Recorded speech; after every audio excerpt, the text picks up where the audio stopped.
Hi, Candace. Hi, Kerry. How are you? I'm fine. How are you doing? Doing well, thanks. Thank you so much for joining me this morning. I appreciate it. It's a pleasure. Why are people who may have retired choosing to look for work?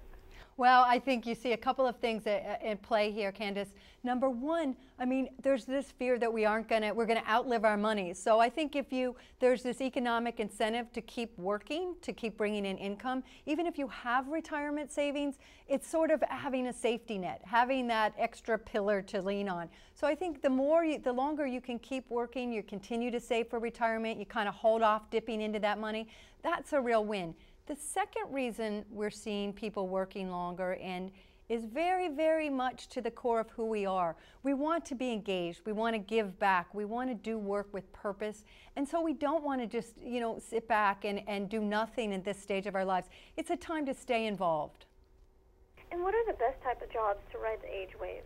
I think there's some wonderful opportunities in the healthcare field. I think in the medical area, you're finding a variety from being a caregiver to being a patient advocate for someone, helping them wind their way through the healthcare system, even doing something in terms of being a nutritionist, helping people with their diets or staying physically fit. So you have that area. You also have opportunities to, even as a financial planner, if you can help someone handle with their expenses and their bills, and again, back to those hospital bills, you can really offer a service to an aging population that needs help with this kind of thing.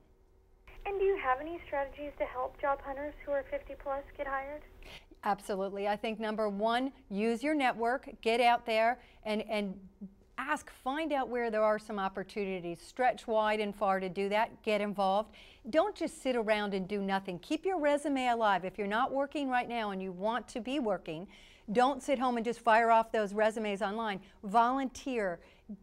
Go out and apprentice, moonlight, do some things that stay part of the workforce. And in fact, if you find an opportunity to do some contract work, consulting work, it's often a really great way to get your foot in the door.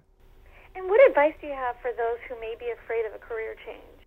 I say, really take your time. Do your homework. Be confident in what you want to do, but make sure that there's an opportunity and a need for what it is you're going to do.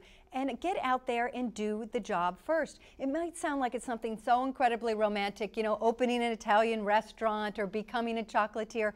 Well, when you're doing that on a daily basis, it might not be so romantic. So you need to do the job first and get your finances in order. I think, debt can be a real dream killer. So if you want to start over in a new career, it may be at a slightly lower income initially or starting a new business, you really need to be financially fit.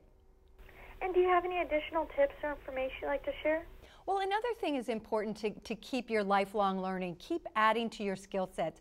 You may need to be relevant in today's economy and today's job market. You do need to add some new skills. So look around and see if there's any certificate you might be able to add to just make you a little more attractive, a little cachet that will help you in the job market.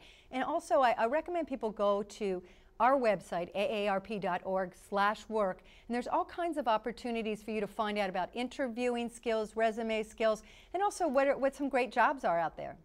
Well, thank you, Kerry. I appreciate it. Have a great afternoon. You too, Candace. Thank you. Bye-bye.